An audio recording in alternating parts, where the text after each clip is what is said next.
Noticentro 1, CMI. Hay futuro si hay verdad. Comisión de la Verdad entrega informe final con los duros testimonios del conflicto. Tragedia en cárcel de Tuluá, Valle del Cauca. 51 muertos y 24 heridos por incendio provocado por un motín. Corrupción, la principal causa de la crisis carcelaria. Ministro de Justicia asegura que hacinamiento es del 20%. ¿Quién es el líder social asesinado en Granada, Antioquia? ¡Ay, Dios mío, bendito! Emergencia en el barrio Manrique de Medellín. 5 locales y 20 viviendas afectadas por deslizamiento. Con Luisa Tobo. Muy buenos días, bienvenidos a Noticentro 1 CMI. En un acto histórico, hoy la Comisión de la Verdad entregará el informe final sobre más de 60 años de conflicto. El documento, llamado Hay futuro si hay verdad, recoge más de 30.000 testimonios durante los 4 años que entró en funcionamiento la comisión liderada por el padre Francisco de Rux. Didier Chica está en el Teatro Jorge Eliezer Gaitán con todos los detalles. Didier, muy buenos días. Luisa, buenos días. Efectivamente, la saludo desde el centro de Bogotá, donde en un minuto iniciará ya la presentación de este informe que fue construido por la Comisión de la Verdad, liderado por el padre Francisco de Rux, con 11 comisionados más que hicieron parte de este equipo que durante 4 años recibió los testimonios de víctimas del conflicto, también de los involucrados en el conflicto de 60 años, para llegar a unas conclusiones que están presentando en este momento en este informe final de la Comisión de la Verdad, que tiene en total 10 capítulos, capítulos de testimonios, capítulos de conclusiones y también un capítulo de recomendaciones que sugieren transformaciones en diferentes instituciones del Estado. Incluso este informe sugiere que son necesarios cambios o ajustes en el modelo económico del país para que no se repita un conflicto como el que vivió Colombia. También en las recomendaciones hay recomendaciones sobre la estructura de la fuerza pública, sobre el funcionamiento de las fuerzas militares, sobre más control civil a las actividades de inteligencia y también sobre la eliminación del cuerpo antidisturbios de la policía, el SMAT. Conoceremos en profundidad todas las recomendaciones de este informe en los próximos minutos, cuando sean expuestas aquí por el padre Francisco de Rux y por los demás comisionados, y después iniciará un debate general en el país sobre estas recomendaciones que contiene el informe de la Comisión de la Verdad. Esa es la información por el momento desde el centro de Bogotá. Didier Chica, Noticentro 1 CMI. Didier, muchas gracias. Y a las 2 de la mañana se registró una de las peores tragedias en Tuluá, Valle del Cauca. Un motín provocó un incendio que hasta ahora deja 51 fallecidos y 24 heridos. Sebastián Bedo ya está en el lugar. Sebastián, muy buenos días. Hola, muy buenos días, Luisa. Es verdaderamente una tragedia. Hoy enluta a todo el Valle del Cauca. Más de 50 familias están de luto en nuestra región. 51 internos de la cárcel de Tuluá fallecieron luego de un incendio que se presentó en el pabellón 8 del centro penitenciario de Tuluá, centro del Valle del Cauca. Otras 24 personas resultaron heridas y fueron trasladadas a centros asistenciales aquí en este municipio. 2 de ellos corresponden a funcionarios del Instituto Nacional Penitenciario INPEC. De acuerdo con la última actualización que nos entregaron las autoridades, es que en este sitio había una sobrepoblación del 17%. Escuchemos lo que dijo hace algunos instantes Tito Castellanos, el director general del INPEC. El establecimiento tiene 1.267 personas privadas de la libertad. Cada pabellón oscila entre 150 a 180 personas. Entiendan de que este procedimiento de personas privadas de la libertad en cada uno de los pabellones está dentro de la norma. Teníamos nosotros una sobrepoblación de un 17%, quiere decir que teníamos 200 personas de más en todo el establecimiento, que es manejable frente a la contingencia penitenciaria a nivel país. ¿Qué pasó? Pues se activaron los protocolos. Donde no se activen los protocolos, los fallecidos hubiesen sido todos. Pero usted se da cuenta que desafortunadamente tenemos 51 fallecidos, 24 heridos y el resto están sin novedad en otro pabellón que tenemos acá. Son aproximadamente 60 personas las que resultaron ilesas aquí en el centro penitenciario de Tuluá. Vamos a observar en estos momentos en pantalla lo que ocurre aquí en las inmediaciones de esta cárcel. La Fiscalía General de la Nación, a través de su cuenta en Twitter, informó que un equipo de 25 personas conformado por fiscales especializados, investigadores y técnicos en criminalística de CTI y peritos forenses de medicina legal asumieron la investigación por estos hechos ocurridos aquí en la cárcel de Tuluá, en los que resultaron estas 51 personas fallecidas. También lo ha hecho el presidente de la República, Iván Duque. Dijo a través de su cuenta en Twitter que lamentaba lo ocurrido aquí en el centro del Valle del Cauca y informó que ya comenzaron las investigaciones respectivas, abro comillas. Lamentamos los hechos ocurridos en la cárcel de Tuluá, Valle del Cauca. Estoy en contacto con el director del IMPEC, general Tito Castellanos, y he dado instrucciones para adelantar investigaciones que permitan esclarecer esta terrible situación. Mi solidaridad con las familias de las víctimas, ha dicho el presidente Iván Duque. También se manifestó en redes sociales el presidente electo Gustavo Petro. Dijo a través de Twitter, abro comillas, el Estado colombiano ha mirado la cárcel como un espacio de venganza y no de rehabilitación. Lo acontecido en Tuluá, como la masacre en La Modelo, obliga a un replanteamiento completo de la política carcelaria de cara a la humanización de la cárcel y la dignificación del preso. Mis condolencias a las familias de los presos muertos en el incendio de la cárcel de Tuluá. Aquí en las inmediaciones también hay decenas de familiares que están a la espera de que les entreguen algún tipo de información, de noticias sobre el estado de salud en el que se encuentran sus familiares. Muchos de ellos han sido trasladados al Hospital Departamental Tomás Uribe de Tuluá. Hay entre 2 y 3 que han tenido que ser remitidos a centros asistenciales de mayor complejidad a Cali. También la gobernadora encargada del Valle del Cauca aseguró hace pocos instantes que es el momento de reestructurar el sistema carcelario nacional, es decir, reducir el hacinamiento, pero sobre todo que realmente realice una resocialización, y anunció un acompañamiento a las familiares y también a las demás autoridades que se están acercando aquí a la cárcel de Tuluá. Nosotros estaremos muy pendientes de lo que ocurra aquí con las familias y con la actualización, por supuesto, de las personas lesionadas. Estamos en coordinación con nuestro compañero permanente Rubén Góyez aquí en el centro del Valle del Cauca, que también le está haciendo un seguimiento a los familiares de las personas que resultaron lesionadas, que reiteramos son aproximadamente unas 60 que están ilesas aquí en este pabellón. Ha hecho hace algunos momentos su ingreso el defensor regional del pueblo, la Procuraduría Regional, y están a la espera de que lleguen otros funcionarios del nivel central. Es por ahora la información con la cámara de Edgar Penago, Sebastián Bedoya, Noticentro 1 CMI. Sebastián, muchas gracias. Y precisamente frente a la tragedia en Tuluá, el ministro de Justicia, Wilson Ruiz, aseguró hoy que el gobierno trabaja en la investigación de este caso. Afirmó que el hacinamiento carcelario es del 20% en el país. Luisa Fernández con los detalles. Luisa, buenos días. Hola Luisa, las declaraciones del ministro de Justicia se suman las que realiza la Fiscalía General de la Nación, quien ya delegó 25 de sus integrantes para esclarecer lo sucedido en la cárcel de Tuluá en la madrugada de este martes. A continuación, lo que dijo el ministro. Se iniciaron las investigaciones para determinar los detalles de lo ocurrido y poder dar claridad al país sobre dicho acontecimiento. Quiero también informarles que el grupo psicosocial del IMPEC, integrado por psicólogos y trabajadores sociales, está atendiendo a los familiares de las víctimas y dando información de todo lo que aconteció. Luisa, y es que en medio de sus declaraciones el ministro también habló del hacinamiento en las cárceles del país. En total es un hacinamiento del 20.3%, pero las que más preocupan son los centros de reclusión transitorios. Esos registran un hacinamiento de 194%. Sistema inviable. Primero, la excesiva solicitud de medidas de aseguramiento por parte de la Fiscalía General de la Nación y el poco filtro que están haciendo los jueces constitucionales de garantías para imponer las mismas. Segundo, no contamos con cárceles idóneas para recibir tanta persona privada de la libertad. Lo que está manifestándose en caso de que fuera enfrentamiento entre distintos grupos es que definitivamente muchas de nuestras cárceles siguen siendo controladas por los delincuentes, y eso desde luego hace que se presenten enfrentamientos y fricciones al interior, por el manejo al interior de la cárcel, pero también por el manejo al exterior de las rentas criminales que estos grupos criminales manejan.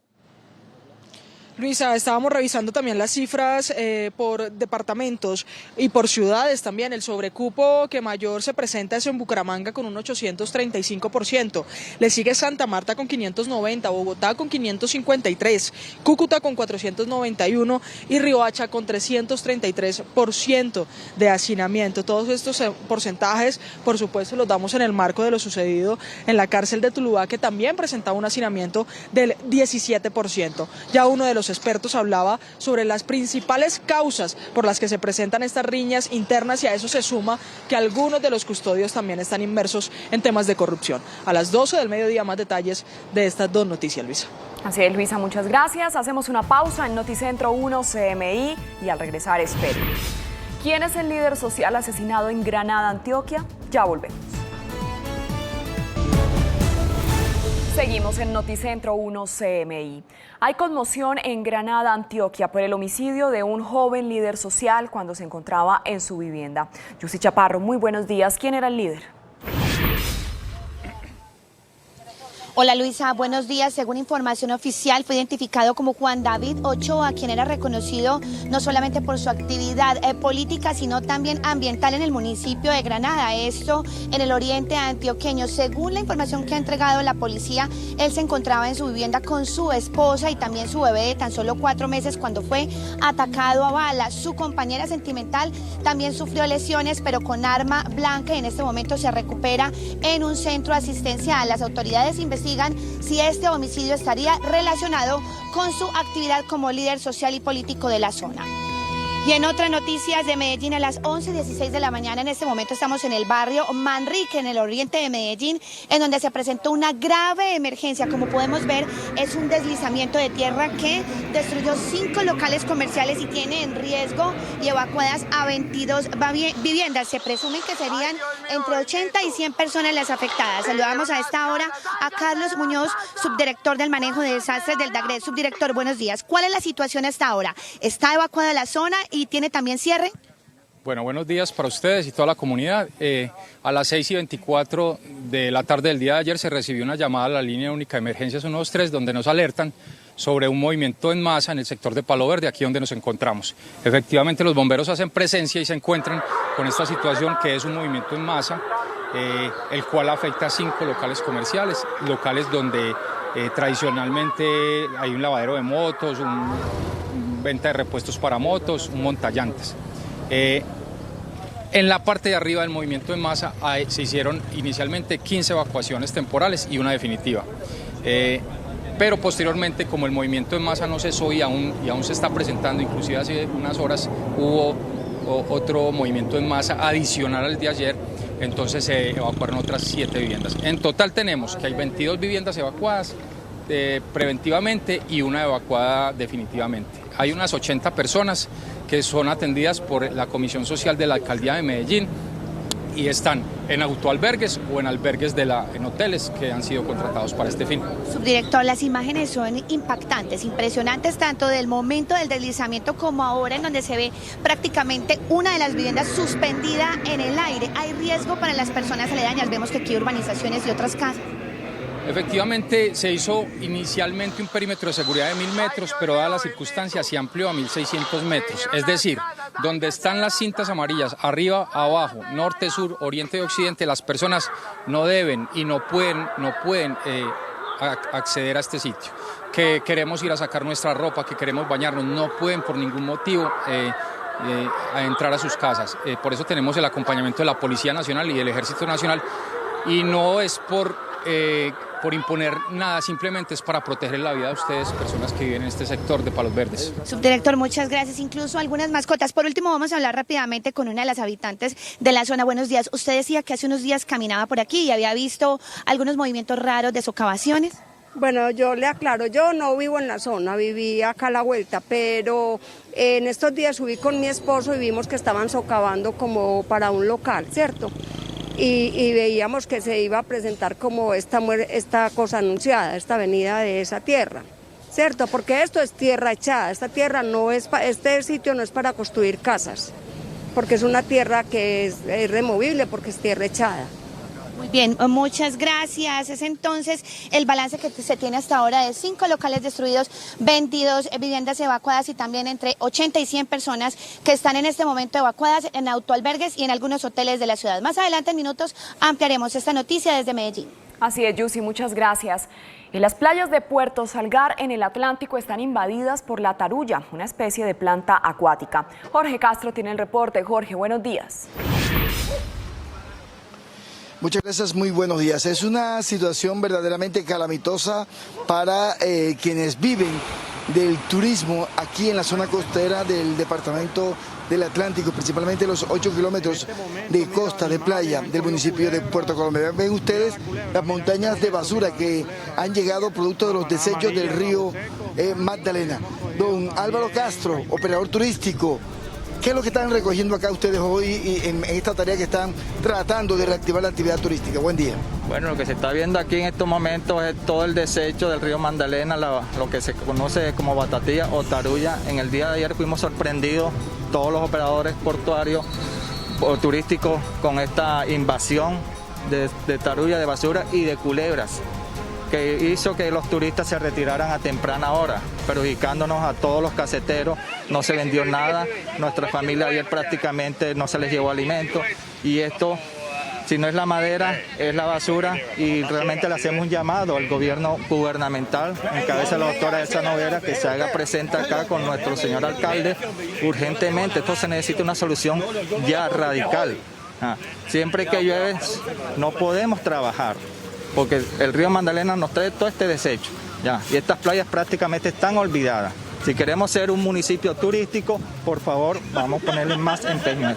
Muy amable a don Álvaro Castro, es operador turístico, es una de las decenas de personas afectadas como consecuencia de la presencia de esta basura. Se estima que más de 200 toneladas de basura han llegado en las últimas 48 horas a los 8 kilómetros de playa del municipio de Puerto Colombia. Más adelante tendremos otros detalles de esta noticia de emergencia sanitaria desde Puerto Colombia.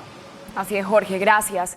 Y más de 3.200 familias están afectadas en 25 municipios del departamento de Bolívar por las lluvias de los últimos días. Tatiana, ¿qué atención están recibiendo estas familias? Buenos días.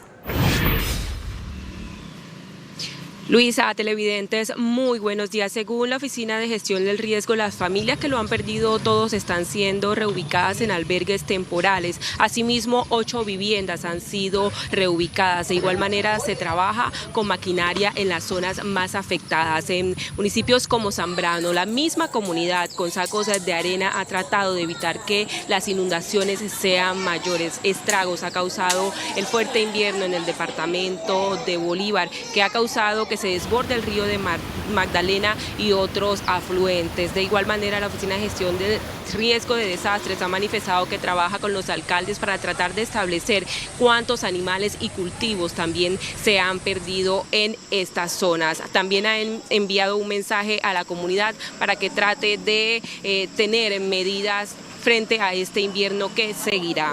Y en otras noticias, fue asesinado el patrullero William de Jesús Palacio Izquierdo por motorizados sicarios cuando este uniformado se dirigía a su vivienda. Ya terminaba su turno y fue interceptado en el barrio El Carmelo. Los sicarios, a bordo de una motocicleta a quemarropa, dispararon en varias oportunidades. El uniformado fue llevado hasta un centro asistencial y murió mientras recibía atención médica. La Policía Metropolitana de Cartagena ha manifestado que se encuentra en toda la investigación y la identificación de los responsables de este hecho y ofreció una recompensa de hasta 50 millones de pesos a quien brinde información que permita el paradero de los responsables.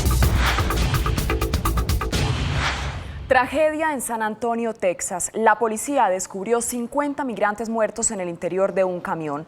En Ecuador se realizó una reunión que no dejó acuerdos entre indígenas y el gobierno tras las violentas protestas.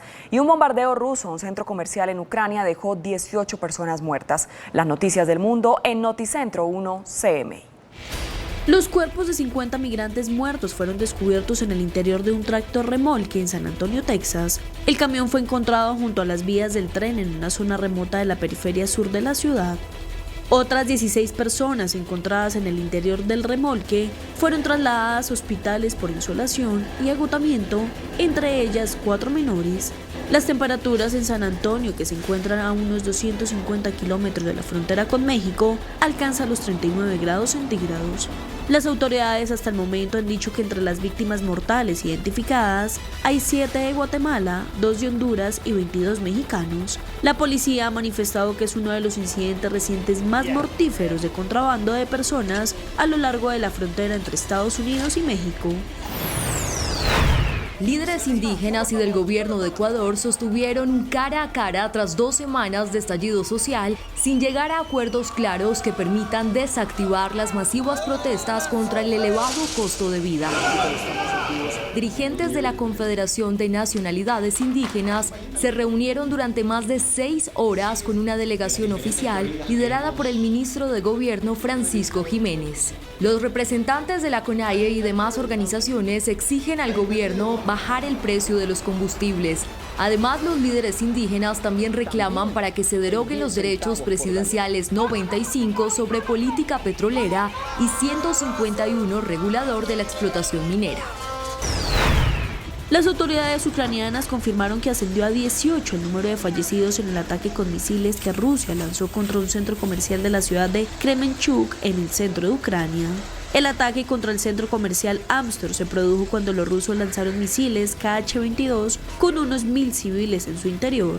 Este ataque también dejó 59 personas heridas, de los cuales 25 se encuentran hospitalizados. El presidente Volodymyr Zelensky le pidió a Estados Unidos que reconozca a Rusia como un estado que patrocina el terrorismo tras el ataque ruso.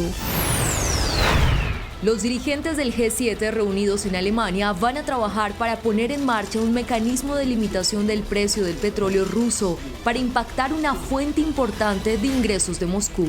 Según un comunicado, los líderes manifestaron que esa prohibición no se daría en caso de que el petróleo se compre a un precio acordado con los socios internacionales o por debajo de este. Por su lado, el canciller alemán Olaf Scholz dijo que el G7 se mantiene unido en su apoyo a Ucrania y que seguirán manteniendo e impulsando los costes económicos y políticos de esta guerra. Estados Unidos anunció que impondrá restricciones de visados a cerca de 500 funcionarios rusos en respuesta al conflicto con Ucrania. Asimismo, reiteraron que el G7 se comprometerá a ayudar a Ucrania a cubrir sus déficits de financiación presupuestaria a corto plazo, incluyendo un compromiso de $7.500 millones procedentes del segundo suplemento reciente aprobado. Hay futuro si hay verdad. Comisión de la Verdad entrega informe final con los duros testimonios del conflicto. Tragedia en cárcel de Tuluá, Valle del Cauca. 51 muertos y 24 heridos por incendio provocado por un motín. Corrupción, la principal causa de la crisis carcelaria. Ministro de Justicia asegura que hacinamiento es del 20%. ¿Quién es el líder social asesinado en Granada, Antioquia? ¡Ay, Dios mío, bendito! Emergencia en el barrio Manrique de Medellín. 5 locales y 20 viviendas afectadas por deslizamiento. Con Luisa Tobo. Seguimos en Noticentro 1 CMI. A esta hora, en el Teatro Jorge Eliezer Gaitán, en el centro de Bogotá, la Comisión de la Verdad entrega el informe final Hay futuro si hay verdad. El padre Francisco de Rú, presidente de la comisión, entrega el documento con más de 500 páginas y más de 30.000 testimonios de víctimas. En palabras del padre de Rú, más del 80% de las víctimas del conflicto son civiles. Didier Chica tiene los detalles. Didier, buenas tardes. Sí. Los espacios de la verdad. La verdad es el resultado del testimonio de más de 3.000 víctimas y también de lo que dijeron ante la Comisión de la Verdad varios de los involucrados en el conflicto, entre ellos los excomandantes de las FARC, también militares y lo que la Comisión de la Verdad ha llamado como responsables políticos, los expresidentes de la República que dieron su testimonio ante esta comisión. El informe fue entregado por el padre Francisco de Rú al presidente electo Gustavo Gustavo Petro. Como este informe tiene una serie de recomendaciones que tienen que ver con transformación de varias entidades del Estado, sobre todo de la fuerza pública, pues el padre Francisco le ha pedido al presidente electo Gustavo Petro que ponga en marcha las recomendaciones de este informe, y en este momento pues está respondiendo el presidente a esta comisión o a esta petición que le ha hecho el presidente de la Comisión de la Verdad. Las estirpes condenadas a esta soledad no tienen oportunidades bajo los cielos de la tierra. Pues es que aquí, padre, en representación de su comisión, lo que estamos tercamente afirmando una y otra vez, y gracias a todos ustedes, con mucha terquedad, mucha, que se necesita, es que las generaciones de 200 años de soledad sí tienen una oportunidad, una segunda oportunidad bajo los cielos de la tierra. Y lo vamos a hacer realidad. Así que estas recomendaciones se volverán eficaces. De la Comisión de la Verdad que le entregó hace unos minutos el padre Francisco de Ruz, presidente de esta comisión. En el informe, el padre advirtió que pese al proceso de paz firmado en 2016, pues hay regiones de Colombia en las cuales todavía se está viviendo la violencia y hay poblaciones que están viviendo con mucha inclemencia los efectos del conflicto. Sin embargo, ha dicho que es una situación menos grave a la que se vivió durante la confrontación de 60 años con las FARC.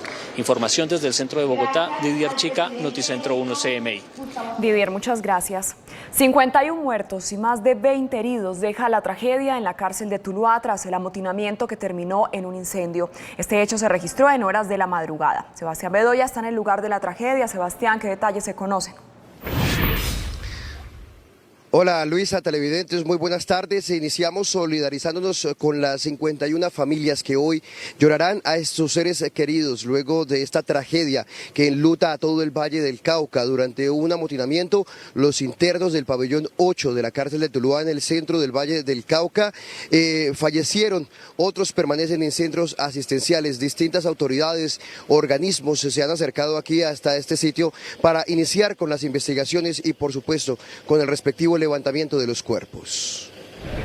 Hacia la 1 de la mañana de este martes 28 de junio, las personas privadas de la libertad del pabellón 8 realizaron un amotinamiento en la cárcel de Tuluá. El fuego consumió varias colchonetas, causando la muerte de 51 de ellos. La conflagración inicia cuando inician quemando unas colchonetas. En estos momentos se activa el protocolo de seguridad por parte de la Guardia, porque hay que prever, primero, de que no vaya a haber un intento de fuga y segundo, que no se presente un incendio mayor. Cuando ellos actúan, pues logran poner a buen recaudo a la mayoría de privados de la libertad, pero como pueden ver, un evento desafortunado y una tragedia, la cual se presentó con los 51 fallecidos aquí en el establecimiento de reclusión del orden nacional. Otras 24 personas resultaron heridas, 2 de ellas funcionarios del Instituto Nacional Penitenciario INPEC, que fueron conducidos a centros médicos. Según las autoridades, en el momento de la emergencia se activaron los protocolos de evacuación para salvar a la mayor cantidad de internos posible. Aquí en el establecimiento tenemos 1.267 privados de la libertad. En estos momentos tenemos una sobrepoblación del 17%, quiere decir que tenemos aproximadamente 200 privados de la libertad más. Organismos de socorro permanecen en el penal, verificando las condiciones de los internos. No, inicialmente vamos a hacer la verificación, desde el nivel nacional nos han pedido todo el acompañamiento, vamos a estar varios funcionarios de la Defensoría del Pueblo aquí en territorio, la delegada de Asuntos Penitenciarios va a viajar y vamos a estar muy presentes, no solamente de la verificación de la parte humanitaria, como te decía, sino de las incidencias que nos permitan que estas situaciones no se vuelvan a ocurrir. Lamentar este trágico hecho y manifestar nuestra solidaridad en nombre del gobierno departamental a todos los familiares de las personas privadas de libertad que fallecieron. Igualmente, informarle a los vallecaucanos que nuestra red hospitalaria ha respondido de manera oportuna y activamente para dar la atención necesaria a los heridos de acuerdo con su nivel de complejidad. Las identidades de las personas fallecidas aún no han sido reveladas. Los internos que resultaron heridos fueron trasladados a 2 centros asistenciales que son los principales aquí en el centro del Valle del Cauca. Uno de ellos es el Tomás Uribe Uribe, de acuerdo con el último parte. Hay 14 pacientes que llegaron hacia las 3 de la mañana, 11 de ellos con compromiso severo de conciencia, 9 están en la unidad de cuidados intensivos, otros 2 con quemaduras en el 100% de sus cuerpos que fueron trasladados a Cali, mientras que la clínica San Francisco ha dicho que recibió 5 internos, 3 de ellos permanecen estables y otros con un diagnóstico reservado. Pero precisamente nos trasladamos a esta hora hacia el hospital Tomás Uribe Uribe, donde se encuentra nuestro compañero Rubén Goyes haciéndole seguimiento a esta situación. Rubén, buenas tardes. Así es, Sebastián, yo a esta hora me encuentro a las afueras del Hospital Departamental Tomás Uribe Uribe en Tuluá. Aquí se están apostados los familiares de los internos que han resultado lesionados tras este motín en la madrugada de este martes en el municipio de Tuluá y que ha cobrado la vida de 51 de ellos, 26 lesionados que están siendo atendidos y valorados aquí en este centro asistencial en el municipio de Tuluá, el Hospital Departamental Tomás Uribe Uribe del corazón del Valle del Cauca. 5 de ellos están siendo atendidos también en la clínica San Francisco del municipio de Tuluá.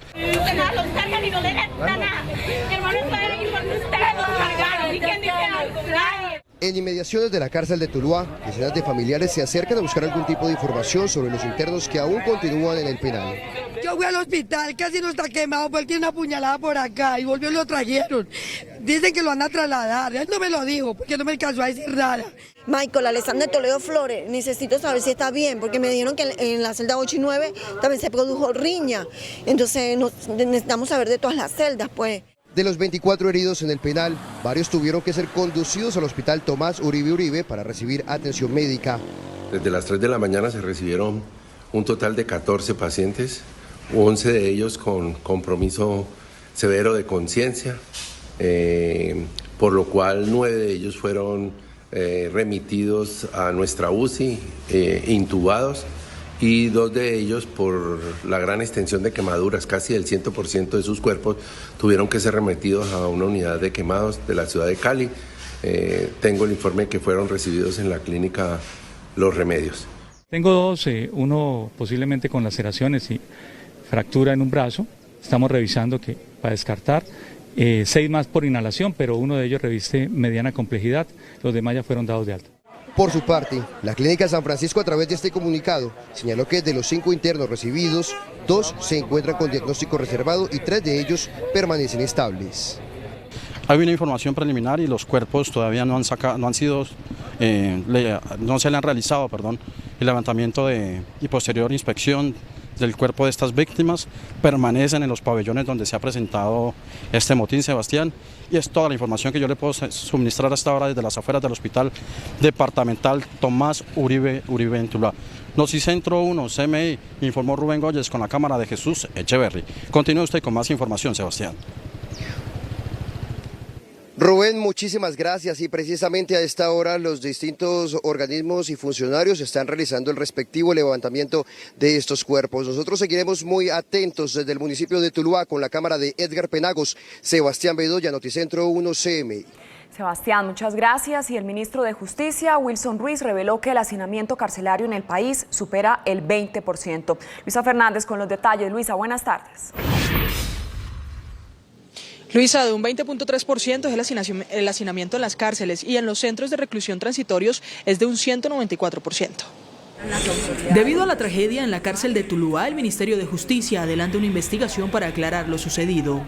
Se iniciaron las investigaciones para determinar los detalles de lo ocurrido y poder dar claridad al país sobre dicho acontecimiento. Quiero también informarles que el grupo psicosocial del IMPEC, integrado por psicólogos y trabajadores sociales, está atendiendo a los familiares de las víctimas y dando información de todo lo que aconteció. Este penitenciario presenta un hacinamiento del 17%. En el más reciente informe del Ministerio de Justicia indican que en las cárceles del país hay un hacinamiento del 20.3%. Hacemos un llamado nuevamente a los alcaldes y gobernadores para que empiecen a construir centros de reclusión transitorio como lo dice la Ley 65 del 93 y Plan Nacional de Desarrollo. Son precisamente los centros de reclusión transitorios los que registran un hacinamiento del 194%, con un cupo solo de 7.131 para 20.951 detenidos. La verdad es que ha habido un incremento, sí, desde luego, de mayor cantidad de personas a las cárceles, pero también hay que reconocer que ha habido un incremento de la criminalidad. Y digamos que las políticas públicas deben ir aparejadas. Lo que sucede es que de un esfuerzo grande por construir más cárceles en los primeros 10 años de este siglo, inclusive casi hasta el 2012, 2013, de ahí en adelante se bajó, digamos, ese esfuerzo, y se ha construido en los últimos años muy poco. Los centros con mayor sobrecupo están en Bucaramanga, con 835% de hacinamiento, Santa Marta 590%, Bogotá 553%, Cúcuta 491% y Riohacha 333%. Un sistema inviable. Primero, la excesiva solicitud de medidas de aseguramiento por parte de la Fiscalía General de la Nación y el poco filtro que están haciendo los jueces constitucionales de garantías para imponer las mismas. Segundo, no contamos con cárceles idóneas para recibir tanta persona privada de la libertad. Además del hacinamiento, ¿cuáles serían las razones principales por las que se presentan estas riñas? Y lo que está manifestándose en caso de que fuera enfrentamiento entre distintos grupos es que definitivamente muchas de nuestras cárceles siguen siendo controladas por los delincuentes, y eso desde luego hace que se presenten enfrentamientos y fricciones al interior, por el manejo al interior de la cárcel, pero también por el manejo al exterior de las rentas criminales que estos grupos criminales manejan.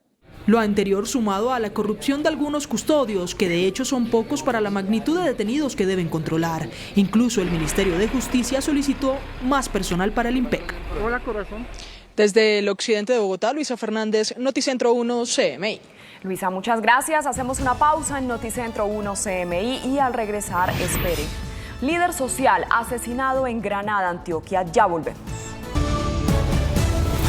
Seguimos en Noticentro 1 CMI. Una nueva masacre se registra en el Chocó. 5 jóvenes estudiantes fueron asesinados en las últimas horas. 4 indígenas de la comunidad Hunan y 1 más afro fueron secuestrados y posteriormente masacrados por un presunto grupo de las autodefensas gaitanistas cuando realizaban labores de jornaleo en una finca del Bajo Baudó. Que los ciudadanos que fueron privados de su libertad en el corregimiento de Oropúa, municipio del Bajo Baudó, lamentablemente fueron asesinados. Fuente que nos da la Infantería de Marina acantonada en el municipio del Bajo Baudó. Hoy queremos rechazar rotundamente y categóricamente este tipo de acciones que van en contra de la dignidad del pueblo bajobaudoseño. Y hay conmoción en Granada, Antioquia, por el homicidio de un joven líder social cuando se encontraba en su vivienda. Yusi Chaparro, buenas tardes. ¿Ya hay pistas de los atacantes? Hola Luisa, buenas tardes. Según la policía, sí, ya tendrían identificado a un presunto sospechoso. Sin embargo, no se ha determinado si es por su labor social o si es un tema personal. Juan David Ochoa era un reconocido líder social y activista ambiental quien pertenecía al Pacto Histórico en el municipio de Granada, oriente de Antioquia. Según información oficial, el líder de 29 años se encontraba con su esposa en su casa cuando fue atacado a bala. Su compañera sentimental también fue lesionada. Queremos rechazar vehementemente el reciente homicidio ocurrido en el municipio de Granada, Antioquia, más exactamente en el corregimiento de Santa Ana, en donde al parecer hombres armados ingresan de manera violenta a la residencia del líder social y ambiental Julián David Ochoa. Con un arma de fuego le propinan un impacto hasta dejarlo gravemente herido y minutos después, lamentablemente, pierde la vida. La policía aún no se ha pronunciado sobre el crimen, por lo que familiares y defensores de derechos humanos piden que se adelante la investigación para determinar si fue por su labor social o un tema personal. Y en otras noticias de Medellín, a las 12:20 seguimos en el lugar de la emergencia por un derrumbe que tiene cerrada gran parte del sector nororiental de la ciudad. ¡Ay, Dios mío, bendito! Se vinieron las casas, Este es el impactante momento en el que se presentó el derrumbe en el sector Palos Verdes del barrio Manrique, nororiente de Medellín, que destruyó 5 locales y dejó afectadas por alto riesgo 22 viviendas. Los damnificados quedaron con la ropa que llevaban puesta. Solo les permitieron regresar por sus mascotas. 5:30, 5 pasaditas y sentimos el estruendo y salimos. Yo salí con los niños y mi esposo a mirar qué pasaba y pues desde ahí ya no nos dejaron volver a entrar a la casa. Incluso quedó la perrita adentro y nada más ahorita me dejaron de entrar en un momentico por ella. Habitantes de la zona aseguran que la emergencia pudo presentarse por construcciones ilegales. Estaban socavando el morro, más mire la arena la tiraron sobre, la tierra que sacaron está tirada casi sobre la bomba. ¿Y para qué le estaban socavando? Pues de más que para construir o para hacer algo, porque eso por ahí son puros talleres de mecánica. Esta vivienda quedó casi suspendida en el aire. El riesgo aún continúa por caída de material, por lo que las autoridades de gestión del riesgo ampliaron el cierre. El movimiento en masa inicial repitió en la madrugada y a las 7 de la mañana que estábamos aquí, pues viendo la situación, nuevamente hubo un movimiento en masa, al cual muchos de ustedes presenciaron. Entonces esto llevó a que el perímetro que estaba en 1000 metros, perímetro de seguridad, fuera ampliado a 1600 metros. Se presume que una persona al parecer quedó atrapada, sin embargo autoridades de riesgo aseguran que no hay víctimas mortales ni lesionados. Justamente los familiares de este hombre que se presume estaría allí atrapado lo reportaron como desaparecido desde el día de ayer. Esto desde Medellín. Yussi Chaparro, Noticentro 1 CMI. Feliz tarde. Yussi, muchas gracias. Hacemos una pausa en Noticentro 1 CMI y al regresar esperen. Más de 3.000 familias afectadas por las lluvias en Bolívar. Ya volvemos.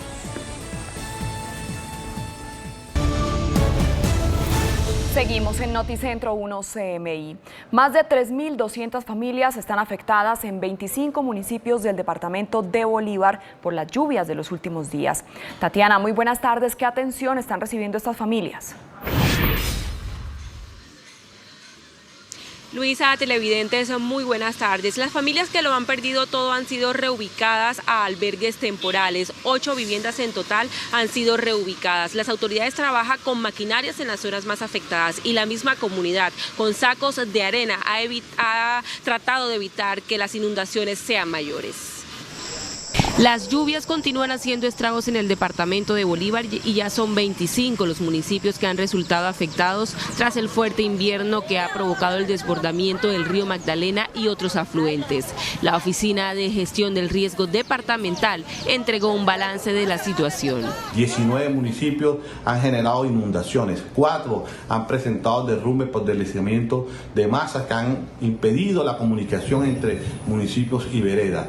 Animales y cultivos también se han perdido. Hoy, con el trabajo juicioso de los alcaldes municipales, están haciendo los censos, los análisis de daño y también cuantificando los cultivos y ganados y especies que han estado afectadas por esta temporada tan fuerte.